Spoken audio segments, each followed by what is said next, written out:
Hey kid, don't ever let them get inside your head. They'll tell you what to do in life instead of everything you know that you could get.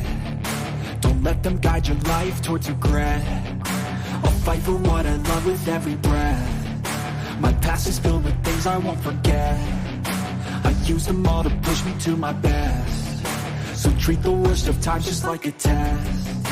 If only I could go back in time, I'd tell myself that everything will end up alright. Just push yourself, test yourself, figure out what you like, and find your limits, don't be rigid, always work towards a prime. Surround yourself with open minds, people can change your life. A few friends with intent can help you feel alive. Find a passion, take some action, and with a little time, just be patient, make a statement, try to enjoy your life. They'll try to kick you while you're down. They wanna rise up while you drown. They wanna fill your head with doubt. All right, what is up, Utah fans? This is Joseph back with the Utah Utes Football Digest, and Utah gets a big final season win. Obviously, Colorado isn't a prime football team in the Pac-12, but still awesome to get a win. 8-4 on the season. So many factors could have made this season so much worse.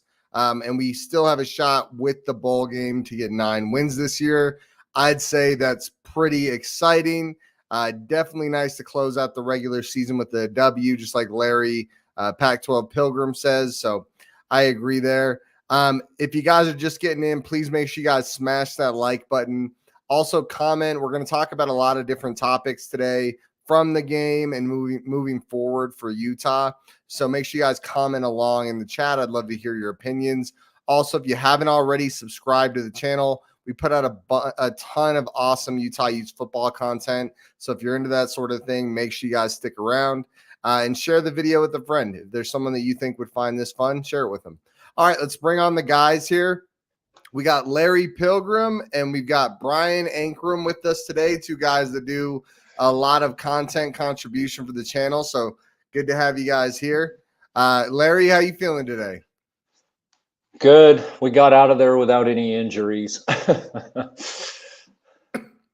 I feel the same way, dude. It is good to get out of there, feel good. That was one of those games where you just wanted the win. Like how that game went didn't really affect that much. You just wanted to make sure that wasn't a loss. Got a little close there at the end.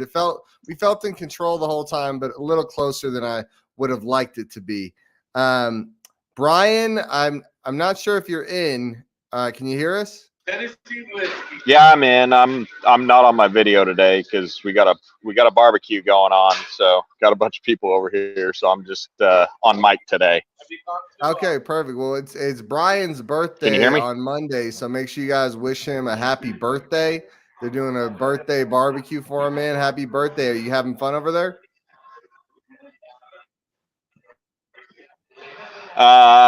Would be having a lot more fun had we played a little bit better. I don't feel great after that game. We got the dub, but I didn't like what we did offensively for the most part. You know what? They couldn't stop the run. But in the first half, I thought we should have thrown the ball a bit more. And I don't know. I feel good. No, I get you 100%, man. I'm with you. You're cutting a little in and out on us, Brian. I'll let you know if it gets too bad. But I definitely get where you're coming from. There was parts of that game where you feel like we really should have dominated those guys. And for sure, there's parts of the game where we did dominate them. But it feels like that game – for me, I think the best way to describe it is that game's a lot closer than it should have been. Would you agree with that, Larry? Yeah, it just, we didn't look like we were on fire. Definitely shouldn't have been as close as it was. But I also, I started thinking, and those guys look like they were just playing not to get hurt. I mean, that's true. It really did. I started thinking about it, and I went, these guys, it looks like they're not giving 100%. Except for our backs, my God. Running back. Wow. Jackson better cool his jets a little because somebody's going to take a cheap shot at him one of these days. Yeah. Yeah, no, for sure. Jackson, it was funny, his stat line's not that great. It's not terrible. It's 20 for 65. Felt like he did better than that. It's like what, 3.25 a carry? That's not amazing, but he looked like he was just churning the butter all day. That's Yeah. weird to me. Yeah. Aren't you a little surprised it's only 3.2? It seems like he did better than that. I don't know what that is. I think he had a lot of those short yardage, Yeah. and it was really heavy box, and it was just go get 1-2 yards. So Yeah. I thought He also he'd had have that a one breakout. play where he was playing quarterback and then lost like 4 or 5 yards. So that adds up over time. Okay, cool. Well, let's talk about some fun stuff, guys. The first thing I want to ask everybody is going to be offensive player of the game. I know who mine is, and I feel like this one might be kind of obvious, but I'd love to hear what you guys think. Brian, if we can get you on for a second, man, who did you think was I know you said you weren't super impressed by the offense, but who was the offensive player of the game for you?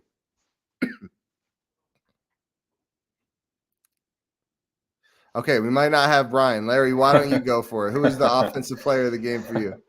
Two-piece Glover, without a doubt. Dude, he went off. I'm with you 100%. I feel like, and I made a post on Twitter. I was like, it felt like these past few games, we could pull up his stats if we want to, but these past 3 or so games, he really started to come on. Have you noticed that? Oh yeah, there's something else going on. Something clicked with him. Yeah, definitely. 17 carries for 107 yards with a 30-yard run in the mix. And he just looked nasty. He was breaking tackles, real elusive, making really nice cuts. I was super impressed by him, man. Anyone else you think deserves a shout out on the offense? Obviously, Batari, he didn't have a great game, but he held it together enough for us to win the game, which is cool. I think Bills and our center Fatali, I think they played pretty good. I wasn't impressed with Mokafisi or Lamea. I think Bills and our center, they played a really good game. I felt like they opened a lot of those holes. Yeah. So, yeah. I'm with you. I felt like the O-line as a whole, when it comes to the run game, did a good job today, run blocking. I think it's similar to what we've been seeing all year, is weird offensive line play in the run game. I think a lot of people would agree with that, where it's like play after play after play where it looks really good, and then these random just terrible run block, like where a guy just completely whiffs and there's a guy getting in our backfield. And it's like Colorado. If there's any team that should not get in the backfield on Utah, it's Colorado. Like, I don't even know what happened there. Did you feel similarly about that, Larry? Yeah, they were sending run gap schemes, which if we had a quarterback and we went over them, the middle of the field should have been open with them, with all the run gap schemes they were doing. So it was weird. I don't know why we weren't zone blocking, but we got the dub, I guess. It's kind of, you take the good with the bad. We won the game. And I feel like the overall script of the game wasn't as close as what the end showed. It looks like we might have Brian here. I'm going to try bringing him on again. Brian, are you with us? Yeah, can you hear me? Yep, we can hear you, man.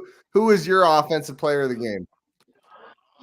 Yeah, I'm just going to say the whole running back room. Jaquin and Jackson, he was playing with a purpose.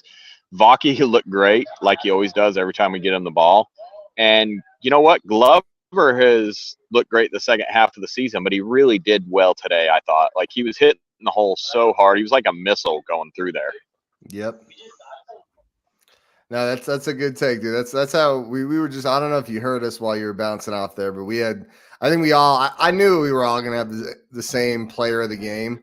And it looks like the chat too. It looks like a lot of you guys felt similarly that it was Glover was the guy today. I think it's great that you mentioned Sione Vaki as well, Brian, because he had a good day too. He averaged almost 10 yards a carry. That's a pretty nasty on 7 carries. And I think it's always the yardage and the stats are cool, but when you're actually watching, I felt like JJ had a much better game than what the stat line shows.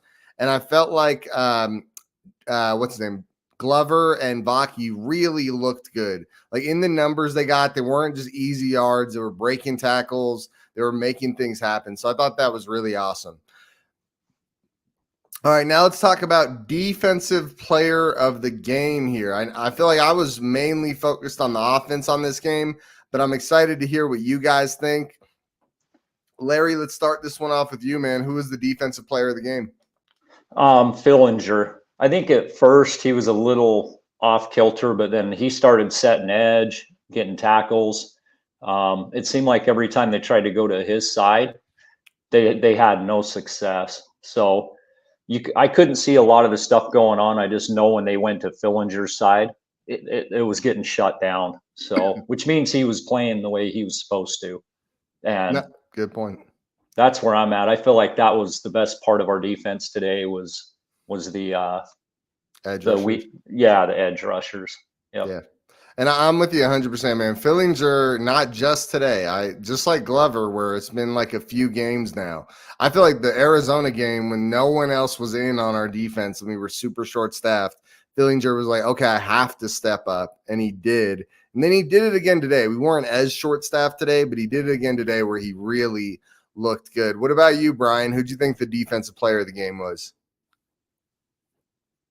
Oh. He dropped out. All right, well, let's just keep going. If Brian hops on, he hops on. It's not Brian, if you're listening, it's not a big deal. You're good to hop off. All right, but defensive player of the game, I'm with you, Larry. I think there's a case. You know, I'll go someone else because I'm with you that Fillinger is probably my guy for player of the game had you not said him. But I do think there's another guy that made a really good case for player of the game, and that's Cole Bishop. Cole Bishop had a couple really nice hits, and he had that sack that should have been a fumble. They didn't call it a fumble, but it was basically a fumble. Yeah, I don't think any Brian today. But all good. It looked like it should have been a fumble, but I thought Cole had a really good game. Another guy, Levani Demooney, 10 tackles today. That's an awesome game. And he's a guy that has come on. He had flashes throughout the entire season, Levani, but he really came on these past few games and has looked awesome. From what I understand is he can come back next year. Is that right, Larry? Yeah, and there was an interview I saw somewhere. I think he's contemplating coming back, actually. So, yeah, he can come back, and it sounds like he's really thinking about it. So, oh, dude, he should. I can't imagine he would be a high draft pick or anything like that.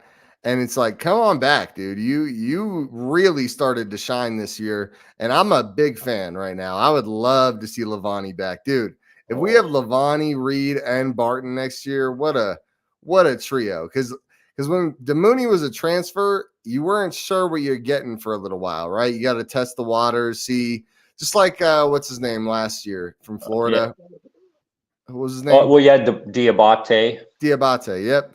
It was a similar situation where it was kind of like you knew he was going to struggle for a little bit, and that's kind of what happened with Damani. He was kind of like highs and lows, and then eventually he came in. All right, it looks like we might have Brian again. Let's give him another shot here.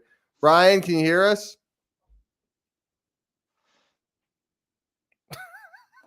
He's I don't know what towers they got out there in Texas, but I think he's out. Dude.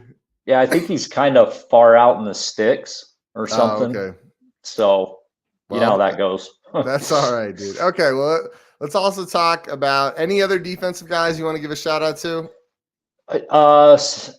Smith Snowden played pretty decent, really. I thought my next question was going to be young players that stepped up. So why don't you go into that? What did Smith Snowden do today that impressed you, Larry? He was fast. He looked like he's acclimated to the defense pretty good. And Colorado's got some decent wideouts. I mean, those guys are fast. So I felt like he kept up. I think he only had one pass he gave up, and it was just kind of a slow read on his. It was like an out. So I thought Smith Snowden did real great today. You see this comment here, Larry? Which as one? Dion would say, Brian's internet connectivity is hard to find. Very good. Way to go, Pac North. You. For me on defense, it was definitely Smith Snowden. He stepped up, looked really good today. And he's actually looked good. Today was his first like real shot getting like significant playing time. But throughout the entire season, I think he's looked good, except due to his size when people block him. Yeah. Outside that, like the only time I've really like seen red flags with him is his size. Like if an offensive lineman, and this goes for almost any corner, but there have been times where even like receivers and tight ends, if they get their hands on him, they're moving him like in the run block game. So I'm just excited for him to pack on a little weight over the offseason, get a little more muscle on him. And then I think he could definitely be a starter next year. Yeah. What about offense, man? Did you see anyone that stepped up on offense for us? Young guys. That Caballari or Calderella. That catch was, I mean, he didn't have to climb the ladder, but he did. He jumped about 30 inches to take it in the gut. So yeah, you and I were definitely watching the same game because he was one of the guys I was going to shout out to. And it's funny, his dad actually watches this channel. And I know his dad's voiced every now and then that he wasn't super happy about the playing time his kid was getting. And so Mr. Calderella, there you go. Yeah, he actually, Senior, there you go. He has heart. Whenever I've seen him on the field, he's had a lot of heart. So there's something good going for the kid, or he would not be on the field. That's what I was going to say too. This isn't like garbage time, Weber State, SUU. This was like in the heat of the game. Like he must have shown something. And I'm wondering if it's something about, he gets so many reps in practice with Batari and with the second string guys that he probably has a good connection with them. I was thinking that could be a factor. Like when he's on scout team and stuff, like he probably gets good reps with those guys. So, right. Yeah. Any other young guy you could think of that stepped up? I thought Spencer Fano, I didn't see any bad plays that I can remember. He had the holding, but honestly, I didn't even agree with that holding call. How is that holding? That was weird. I mean, the guy fell down. You're engaged in a block. Yeah. And weird. You're both going full steam. Like, I don't know. It's weird. It wouldn't have helped anyway. I don't know. I almost look at Fano as a veteran now. So he's gotten better every week. So yeah, man, I'm excited. What about this? Let's take a second and talk about bowl projections. So we're 8-4. That's a pretty decent record, right? And I also feel like if there's any like opinions, like where it's us or someone else, you look at our losses. I think that's the most impressive thing about our team this year. Our losses were all to good teams. Like we did not lose. Like Arizona's the worst loss on our resume, and they're pretty damn good. And then Oregon State was really good. Oregon is clearly just at a whole nother level right now. And then the undefeated Washington Huskies, we were within a touchdown of beating them at their house. I mean, I would say, like, all things considered, I'm not mad about this season.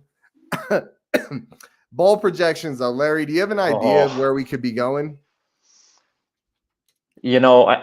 Holiday, I don't know if we're going to get, because we're going to have so many 8-4 teams. I think, let's see, Arizona's going to be 3rd. Oregon State will be 4th. We'll be 5th. 2 are going to be New Year's, Alamo. So I think it's the Holiday or Vegas. It's going to be Holiday or Vegas. And I'm not sure which one is going to take us. So this is not the first time I've seen this one, but the Sun Bowl. I don't know if you've seen that mentioned. Like, are we not going to the Sun Bowl now? Sun Bowl is that 5th? That's below the Vegas and the Holiday, if I remember right. So since we're going to have 2 teams, we can project we're going to have 2 teams in the New Year's 6, right? Washington and Oregon will probably. Yep. So the next one would be Arizona. Alamo gets first pick, which is usually the runner up. And so it would be Alamo. And then They got Oklahoma and Arizona in the Alamo. Right. So, and then I can't remember if Vegas or Holiday is the next one, but the Sun Bowl's below that. And so you got Holiday, Oregon. they've got Oregon State and Clemson. That's what I'm saying. Holiday and Vegas. I don't know which one gets the first pick, but they can pick between the two. They can pick between us, if that makes sense. Yeah, they've got UCLA in the Vegas Bowl, but I'm with you. And we have the win over UCLA. I feel like they would pick us over UCLA. I would. Well, Holiday's in California, so, and I think UCLA screwed them on the Holiday Bowl, didn't they, in 2020 for COVID? Probably. Yeah. Actually, that was the bowl UCLA screwed them. So I don't know. I think Vegas is the worst we do. We're not going to the Sun Bowl, I don't think. The only thing cool about the Sun Bowl would be that we'd get to play Miami, it looks like, and that would be fun. Like Cristobal thinks he finally got away from Utah, and then we just come on out there and beat him up one more time. That'd be a fun one. If we do, you know what, Joseph? Yeah. We're already giving UCLA the win against Cal. Cal, actually, if they win this, they get a bowl bid. And I think California is not. It's going to be a good game, I think, today. UCLA, Cal. I don't know if you remember earlier in the year, we were pretty heavily tracking the Pac-12 rankings. Do you remember that? We were like, these are the teams. I kept talking about how Cal is not bad. They were averaging like 7 yards a rush for 4 or 5 games. That Mendoza's doing really good over there. So, yeah. What was your thing? Didn't we have a phrase about Mendoza? Oh, I can't remember. Mr. Mendoza, or I can't remember what it was. Something like that. Yeah. Forgive my age. Dude, my memory's terrible. I feel like I've been trying to look into stuff to get my memory better. Wonder if they got those mushrooms. They say that helps your memory. I have no idea. All right, and now let's talk about, just as a fun note, who's staying and who's going. So, Larry, you might be more knowledgeable on this than I am. Who is for sure leaving and who's for sure staying? Do you know that? Well, we've talked in our private chat, and we have a few guys we kind of see coming back. Keithy didn't walk, and Bailey didn't walk today. So do you think that means they're going to stay? Like, where do you lean on that? I think Keithy and Bailey are back. What a treat that would be. I think everybody that can come back is coming back. That's what I think. You think Ellis is back? Yeah. Yep. Yeah, I wonder if this injury hurts him too, because he had outside of this year, he hasn't had like multiple really good years. And that the draft wants that. They want multiple, either one insane year, which he's had a really good year, and the first part of it was insane, but I don't know if the second part was quite as insane. And it's like he doesn't have multiple years of this type of performance, which I think he came on like he's legit. Like he's a 10+ sack a year kind of guy in college football. So hopefully he comes back. So do you think everyone's coming back? I mean, I do. Keaton Bills would be the one questionable, but I think he'll come back. I think they're coming back. I wonder where Keaton Bills' draft projection is. This one guy I haven't looked at. I'm looking it up right now. Let's see. Keaton Bills' draft projection. It's always hard. Every site has a different opinion, right? I almost add 1 or 2 down. So if they say 3rd, I usually go, they're probably going to go 4th or 5th. Oh, for sure. Yeah. I don't know why. It's just always been the case. And I don't know what Ellis's injury is. So, Yeah, he might need a year to show what he can do. Yeah. Dude, what is this website? Anytime you look up draft projections, you wind up on these weird websites. Yeah, he's probably what, like a 5th round, maybe.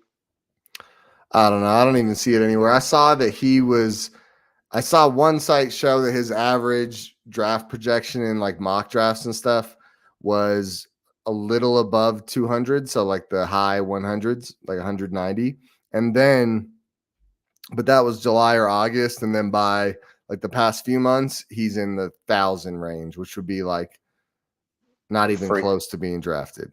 No, because there's 260, 280 draft picks or something. It's 32 picks around, and then there's the compensatory picks. Yeah, I think it's around 268, or I can't remember what it was. But that sounds about right. That's about right. Yeah. So he wouldn't even. Yeah. So if that's his projection, I'm guessing 5th round. He's coming back. Yeah. Well, no. But that's July and August. He was projected 5th round. Right now, he's projected like 800th. So that's he's not like, even drafted. Yeah, that's like not even close to being drafted. No, I would love to have Keaton Bills back. That'd be a big one for me. This offensive line, that's probably the thing I'm most concerned about going into next year is this offensive line. I think we've seen a lot of shakiness this year, and there's a really good chance that we're about to lose. Is Laumea coming back? I think he's able to come back. Yeah, he's still got a year of eligibility, and I don't know if his draft stock's very high either. Yeah. So. Yeah, I hope he comes back. I feel like if we cannot lose anyone on our current offensive line and, figure out ways to supplement some of this, I feel good about it. But if we were to lose Bills and Laumea, that'd be pretty damn concerning. It'd be like, okay, I'm not saying they've played great this year. I don't think they've played terrible either. And it's just, it has you worried. Why don't we transition? Anyone else you want to talk about here with who's staying and who's going? Well, we know Battles. He's out of stuff. Broughton, I think, still has a year of eligibility. Samaya Vaughn. I don't know. Bro, I honestly like no hate on Broughton. Like really, that's not how I mean to come off. It's just every game, every year, every game. Since I started covering this team, it is literally like drop back, find what side Broughton's on, and throw it there. And honestly, seems like a great guy, and he's like hard-nosed, disciplined.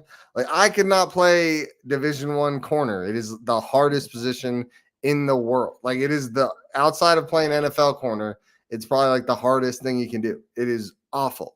Yeah, he just seems like he has heavy feet.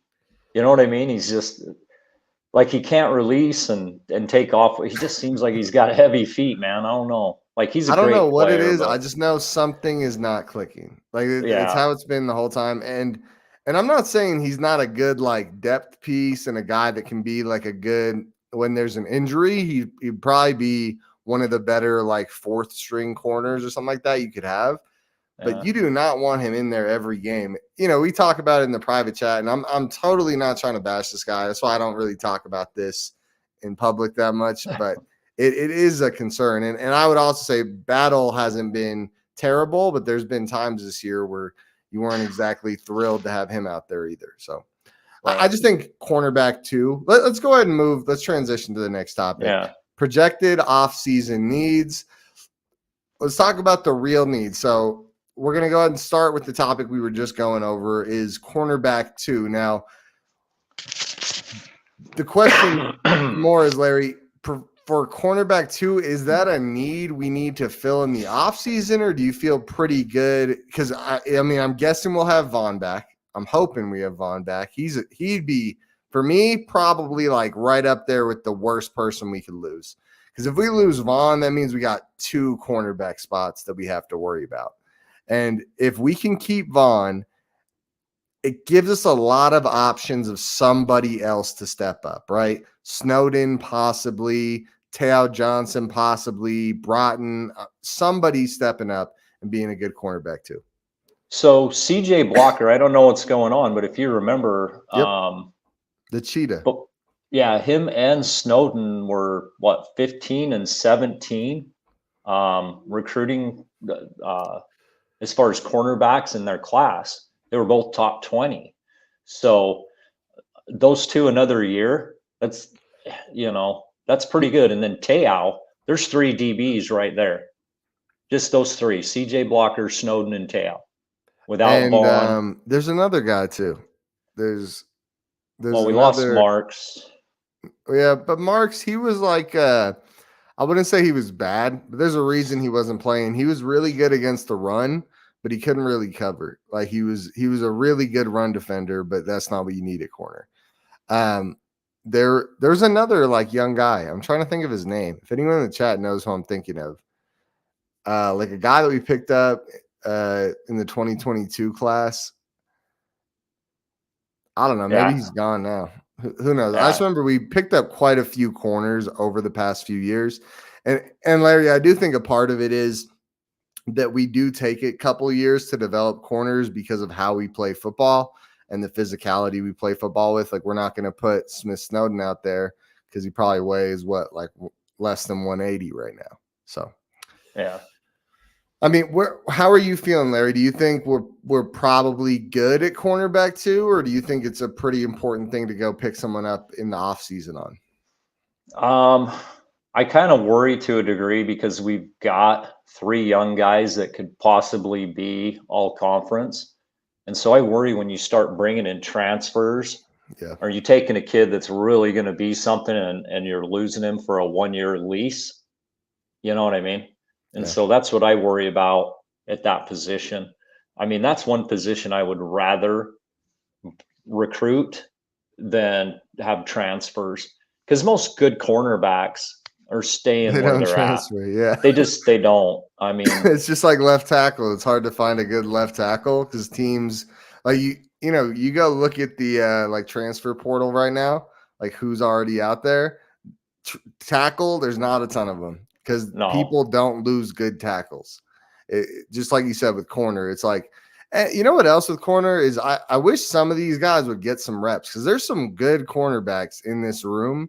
And I don't understand like why they don't get any reps. Doesn't that seem a little weird to you? Like they don't get any reps. They're just buried on the depth chart. Like how are these guys 6th and 7th string? I don't know. I haven't seen CJ Blocker this year at all. So I don't know if he's injured. Is he on special teams? You know what I mean? Let's see if we can pull up that depth chart. Oh, yeah, the guy I was thinking of was Jocelyn Malaska. Oh, yeah, Malaska. Yeah. And like another guy. Like, where is it? I think I've seen him. Actually, he's been on the field. On kickoffs or what? No, I think it was might have been against Weber State or I remember his name getting called. Or he's been on the field. And it may have been against Weber State. But he's been on the field. He does do special teams too, I believe. So. And Lawler's gone, right? Lawler's transferring. Yeah, Kenzel was out like middle of the year. Elijah Davis. I'll put this on the screen so everyone can see what I'm looking at. I think Elijah was like an 85. Lawler was like an 85. Marks was like an 85. Are you talking about ranking in their class? Yeah. So. Oh, you're talking about 24/7 like grade, right? Right. Yeah. Cool. Yeah. So that's I kind of look at that a little bit, and I think Malaska was like an 8.8. So he coming out of high school is better than Lawler and those guys. So, but just look at this room. Like this is what gets me. I think you and I clearly share the opinion that I think Battle did better than Broughton this year. I don't think it's by leaps and bounds, but they kind of in and out at cornerback too. What I don't get is how none of these other guys can fill that role. Like there's a lot of guys here that were not throwaway recruits. And it's like a guy like CJ Blocker, that's a year in the system, now 2 years in the system, right? He was class of 22. Am I right on that one? Is he class of 23? He didn't come. No, he came in for fall camp. Smith Snowden came in for spring camp this year. Blocker came in. Blocker's only been with the program since June this year. Yeah. So he's class of 23 then, correct? That means he's this last class. Yeah, him and Smith Snowden came in together. Yeah, well, that's a good sign. And you know what? they're I true actually, freshmen. as we look at this together, this has me a little more comfortable about the cornerback 2 position. Would you agree? Like, there's got to be someone in this room that can step up. Because you're right. If both Smith and Blocker are freshmen, true freshmen, Yep. another year, someone has to be a decent corner out of that group. Yeah. All right. Where else do you think we have some serious needs? And we're going off these assumptions that basically everyone we talked about earlier is coming back. Because I'm in the same boat as you. I don't think too many of these guys are leaving. I think their draft stock was hurt by our underwhelming season. Like, when you're a receiver like Vele and you don't have a great quarterback throwing you the ball all year, it hurts your draft stock. Like, it's hard to tell what you're really doing. So where else do you think we need to go? I would like to get another receiving tight end. Hmm. I know Landon King's going to be there, Brant Kuthi. I think we need a bigger receiving tight end. One that can block but can also get open. Not a Fotheringham, but more of a Kincaid kind of tight end. Somebody who's pretty big but can still move. Yeah, what a year that was, huh? Keithy, Kincaid, and Fotheringham. Damn, we were spoiled, dude.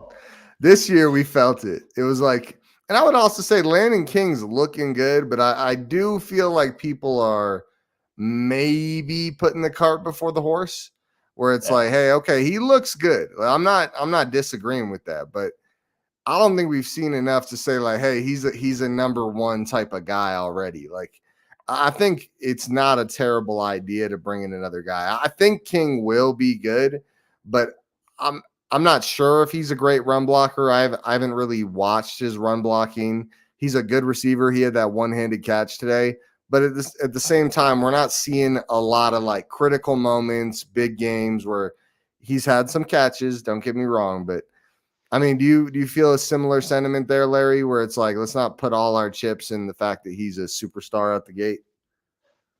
Somewhat. I think he's got potential. I want to see us have the ability to go to 13 personnel again. Yeah. And have 2 guys, that can get open. And I think King and Kuthi, to me, have got enough speed to get open. We just need that third guy. Yeah, Suga Turaga is not doing it for me. Yeah, no, not doing it for me right now. No, he couldn't even box out that skinny ass corner on that play. Yeah, what was that? I know the play you're talking about. I didn't know if it was a corner or what, but I remember seeing him today and just being like, what was that, dude? Like, aren't you supposed to, like, isn't that your thing? You're a blocking tight end? Like, you're supposed to be the 6'5", 260. A tight end is supposed to block out. And that ball, Batari didn't fire it in there. And you've played enough ball. When you see a ball coming and you can see the defender out of the corner of your eye, you go towards the ball. He just waited for the ball. And then it was, dude's a hell of a blocker and great teammate, but he seems like a cool guy. I'm just, like, I think tight end's another one not a lot of people are talking about. I don't know if it's like a glaring need, but like you said, if we want to run 13 personnel, I think we need a third guy. Like, man. I think King as one of the 3 is great. And I hope no one hears what I'm not saying. It's not that I don't think King sucks. I think King's pretty good. I'm just saying this offense thrives on really good tight ends. And we need to make sure we're aware of that, because I do think that is something not a ton of people are talking about that did hurt us this year. Steven says freaking Broughton, so I think he agrees with us. Let's not make the guy feel bad, dude. He's a young guy. Let's not make him feel bad. It's so hard. It's so hard criticizing these guys because the brotherhood and how they love each other, and we're a bunch of fans. Yep. So it's really hard to criticize them knowing, how much love and heart they put into it, but we want wins over here. So, dude, I just feel bad sometimes because you do like have these situations like, you'd be surprised how many people's parents comment on my video, whether they tell me they're the parents or not. Like, if it was my kid, I might feel a certain way about it. So I get that, dude. It's hard. So I think another position I think is worth bringing up is tackle. How are you feeling there? While we're doing that, why don't you know what, at tight end, why don't we do the same thing? I'd actually like to bring it up because we have actually recruited pretty well at tight end recently. Why don't we look at that before we move on to tackle? I'd like to have that conversation. Yeah, I know Jacobson Yep. and not Bentley. If you want to bring him up, I'm bringing him up right now. Yep. he was injured a lot this year. He was in, but possibly, yeah, if you could bring him up. Yep. Hayden Erickson, sophomore. No. CJ Jacobson's the guy you were talking about. Yeah. I think he is a redshirt freshman this year. Yeah, and he was a guy, he had some sick highlights. You remember, he was a big get for us. I remember being pretty excited. I did a recruiting video on him. He was a good one. Yeah, he reminds me a lot of Kincaid. Like, he's not Kincaid, but he's got some Kincaid-esque to him. And then Dallin Bentley, that was the other one. The transfer from Right Dixie here? or Snow, yeah. Yeah, from Snow College, yep. Yeah, somewhere down one of them universities from south of Beaver. I'm not that familiar with Bentley. I've heard you mention him before, though. Is he pretty good? Yeah, he's pretty good. He's like, look at his weight. What is it, 260? For his weight, he moves really good. Oh, maybe I remember this guy. Yeah. There's some really sketchy JUCO videos on him, but like you can see it's there.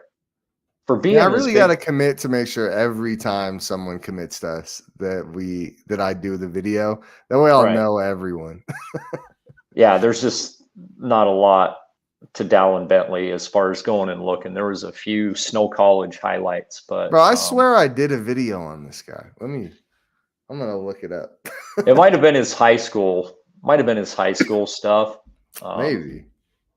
Like, I think he just started playing football. It may be a total Kincaid type situation where he didn't play till, later in high school, but he moves pretty good. I'd like to see him get developed. He definitely could be the next Kincaid. Noah Benny, not real sure about him. Yeah, I'm not familiar with him either. But I would say, just in general, I think this is it goes back to the point. We got a lot of talent in this tight end room. It's a little more raw in the cornerback room, where you feel like with the cornerback room, we've got potentially Broughton coming back, right? Plus a couple high-end, like 4-star recruits. That makes you feel like it's worth taking the risk that someone comes out of that room looking good. I don't know if I feel the same way about tight end right now. I could see Bentley or Jacobson stepping up and being that third guy, but I don't know if you want to bank on that, right? They're only going, we haven't seen anything from them yet, so I don't know if you want to be banking on that. Okay, offensive tackle. I think they're all just listed as offensive line here. You know what the weird thing about offensive tackle is, dude? We have actually recruited super well. I can tell you, I usually get excited about offensive line videos. They're probably my favorite recruiting videos. And we have some kids on this roster. Like, it's hard for me to match the name to the tape, but a couple guys are Keith Olson. I don't think Roger Alderman's one of them, but Keith Olson's one of them. Really good high school tape. Like, just an animal. I don't know if he's an offensive tackle, but also Caleb Lomu, Spencer Fano. Trying to think of everyone that actually plays tackle. Falcon. Yeah, Falcon plays tackle. Falcon plays tackle. It's annoying they don't have him listed as offensive tackles. There was Jaron Kump. He's kind of just a chess piece. Tweener. He's a tweener. And then we've got Ike Garcia coming in next year. Oh, yeah. But, I mean, I think we learned how that goes when you put a 4-star offensive tackle in to start his freshman year. I mean, I would say when we're talking about hype wise, like I think Ike Garcia looks really good, but don't forget who Spencer Fano was coming in, right? Like he was pretty highly touted, and it just didn't work out this year. I would not be shocked at all to see Spencer Fano take this next step this coming year. Oh yeah, we're going to be lucky to hold on to him. I think he's going to play 3 and be gone.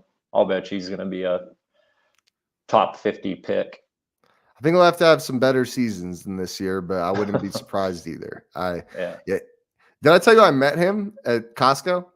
Oh yeah, you said, and he was really nice. Yeah, really cool guy, dude. I met him at Costco. He's huge hands. You see him on the screen and you meet him in real life and you're like, damn, this guy's big. He was with someone. I don't know, maybe it was his dad or something. But yeah, cool guy. I'm really banking that he turns out to be an awesome player. Any other positions where you see any? I think linebacker is probably our most stacked position if it shakes out the way we're projecting. D tackle, I don't know. I wouldn't say it's a need, but I don't think we've been getting the consistency I'd like to see there. Yeah, everything. If everybody comes back, I think we're pretty solid. Tafuna, Tavasa, Peppa, Fotu. And then I think we've got another 2 deep, and I haven't even looked into the missionaries that are coming back next year. See, Onivaki kind of popped out of nowhere. Yeah, that's it. Like all of a sudden you're like, who's this dude? He's balling out. Oh, he's 20-year-old freshman who come back off his mission, So let's pull up the 2022 recruiting class. Wouldn't it be? Yeah, would it be 2022 when they'd come back in 24? Yeah, 2022 would be the class that came in last year. So the missionaries wouldn't be in yet. So this is remember Ryan Pepins, the really fast guy that never actually played for us? Yeah, his class, right? That was a sad one, dude. I was pretty hyped about Ryan Pepins. I was sad to see him not come to Utah. Carson Tabarachi, dude, this is like a throwback right here. Takes you back. Who else? Carson Tabarachi. If that kid would have stayed at Utah, he probably would have started at tight end this year. Instead, he's riding the bench for the Trojans. Gone. We talked about him earlier. He looked good today. Gone. Here, looking awesome. Gone. Here, looking amazing. And Taylor Johnson, too. Here, looking pretty good. Some room to improve, but looking pretty good. Kanak, he's another one whose tape looked good, but he's gone. He's in Nebraska now. Malaska's here. Elijah Davis is here. Oh, this is a guy. Dallas Vakalahi. He's next year, I think. Right. He's on a mission. Yeah. Yep. Okay, so there's one beast. And he was legit. Do you remember his tape? I did a video on. I'm 90% sure, and he was nasty, mean. Bro. Yeah, he was mean. So that's exciting. There you go. Keith Olson, this is the guy I was just pointing out when we were breaking down the roster. I did a recruiting video on him too. He had a really good tape. Is he on the team or did he miss? No, he's on the team. Yeah. Okay. I was just bringing it back up. Oh, Akane. Yep. Oh, okay. Isn't he already on the team though? He's on the team now. Ko Akane. Yeah, I could double check. Yeah, he's on the team. He's listed. Oh. Okay. Yeah, this is his freshman. He's a redshirt freshman right now. And Sydney and Banasor. Where's he at, dude? Yeah, damn. He left. He left? I think he left. Like he came in from he's listed on the roster. He came in from Syracuse, right? No. You're thinking of this. And Banasor was the guy that was pretty raw to football. And he's like a tight end, wide receiver hybrid. Like they have him listed as wide receiver. He was like 6'5". Wasn't he was a transfer though, right? No. I know who you're thinking of. It's not that guy. Okay. I know this. This doesn't. Yeah. I forget what his name is too, but it's not that guy. Okay. What was that guy's name? Does anyone know that guy's name? The Syracuse tight end wide receiver guy. He was a transfer from yeah. but not Yeah, I him. remember. Yeah. No, this is recruiting, not yeah. But they have some transfers for sure. Like they have Luke Batari, they have Taekwon Gilmore. Like they do have transfers in here. So speaking of, we'll probably see Bryson Barnes in the bowl game, right? Yeah. Because he took another shot to the ribs or the sternum at the end of that Arizona game, right? Yeah, I mean, I don't know much about the injury, but I know that he got injured or he's sick or something like that. So, I mean, love Luke Batari, but I mean, I can't believe it. We're down to 5th string. Yeah, that's what I was saying at the beginning of the video when I said like we're 8-4 and I feel pretty good about it. There's a reason. Like, who else is beating a Division I football team with this crew? Like, I don't know.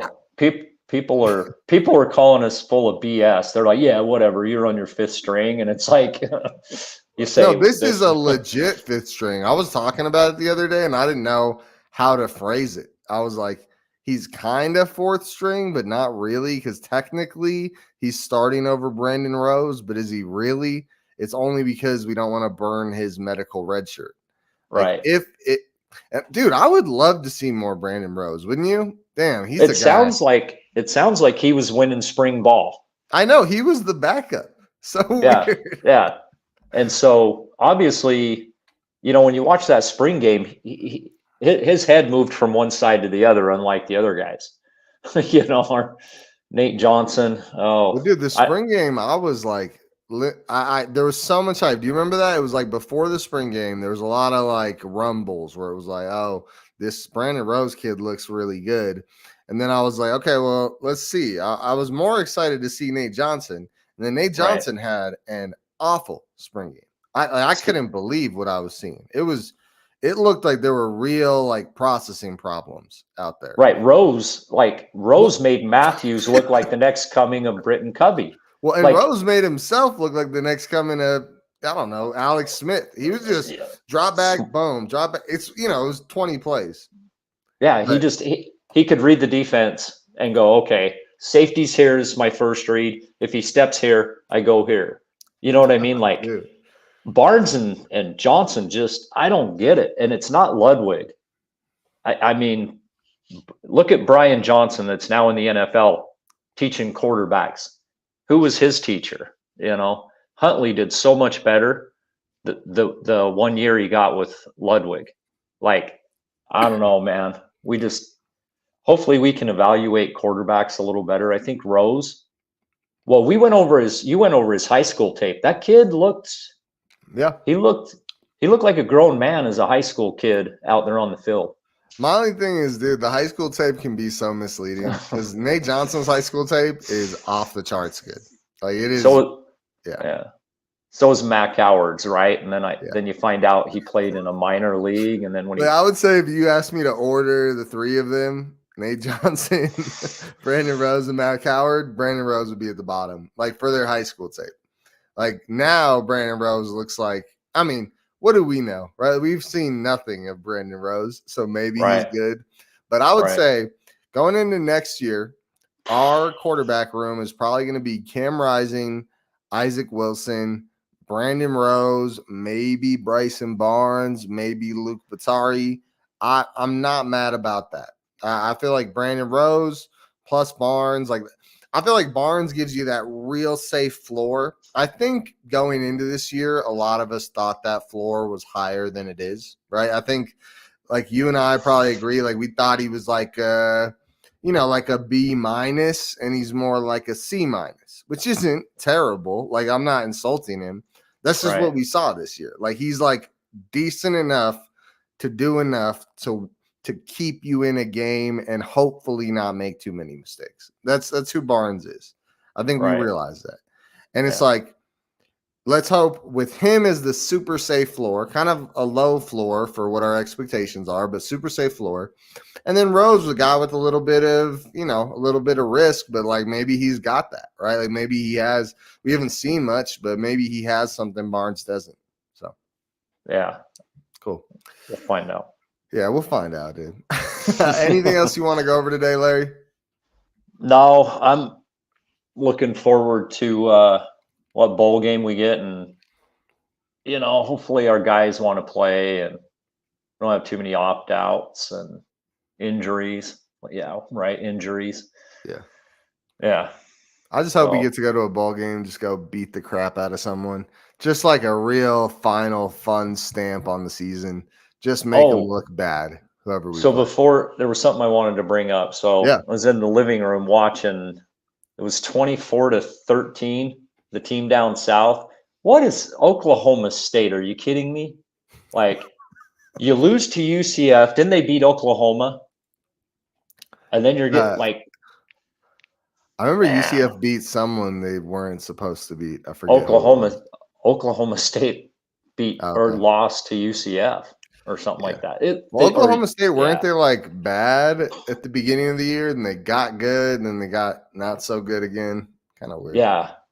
So this is going to be crazy. We're gonna have to start getting in Big 12 mode here real soon. Dude, I'm excited. Oklahoma State's winning. Oklahoma State's up 27-24. BYU was winning 24-6. Dude, they just BYU'd it. It looks like, and Oklahoma State has the ball, 53 seconds left. So I'm guessing. So they're not going bowling. Yeah. But Utah State, I think, Utah State's going bowling. Bro, honestly, I have a lot of coworkers. So I work in Orem, which, if you're familiar, Orem is basically Provo, and I live in this area, and it's most of my coworkers love BYU, and it's funny because you got to pull some punches here and there. You don't want to offend anyone too much. It's so funny, like my Twitter world and my YouTube world and your work world. My work world, yeah.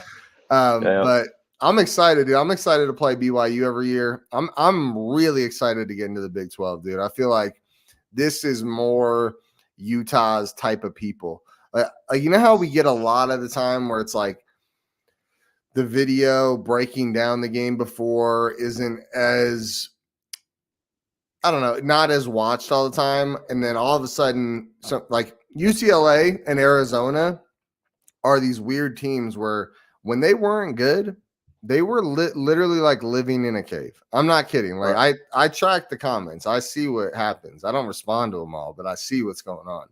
And it's like no comments from them at all in the pregame stuff. They beat us. And it's just like, and it's like, okay, I don't think that's going to happen with the Big 12. Right. I think the Big 12 is before and after. Right. Well, look at Utah. Utah's fans are completely different because look at the Jazz. They've been sucking, but they're still all over people talking about the Jazz, But like you say, when UCLA, Arizona State suck, like they're gone. Just like USC, they're the worst. Like, oh, dude, are they 7-5? Yeah, they are. How crazy is that? Weren't they 6-0? Yeah, they went 1-5 down the stretch. Who did they beat? I think they beat UCLA, right? Or no, UCLA beat Arizona. Them. I think it was Arizona. Yep. Yeah. I think Arizona and barely in double, triple overtime in their house. Man. So yeah. What a joke. All right, Larry. Well, I hope you have a good weekend, man. That was a fun game. You too. Good way to end a hard-fought, rough go of a season, dude. Rough go of a season. Hey, seriously, before we get out of here, guys, make sure you guys smash that like button. It'll help get the video out to more Utah fans. Also, give Larry a follow. Larry, where can they find you at? Pac-12 Pilgrim? Yeah, just Pac-12 Pilgrim on Twitter. I'm not doing my Pac-12 Pilgrim YouTube stuff because there's no more Pac-12. So I've created a Big 12 Pilgrim that I'm going to get going after the season's up. So, love it. Awesome, dude. Make sure you guys follow Larry. He's a cool guy. And subscribe to the channel. We put out a ton of awesome Utah Utes football content. So make sure you guys are around for the ride. And if you haven't already, share the video with a friend. We're out of here. Oh, go Utes. See you guys later. See ya.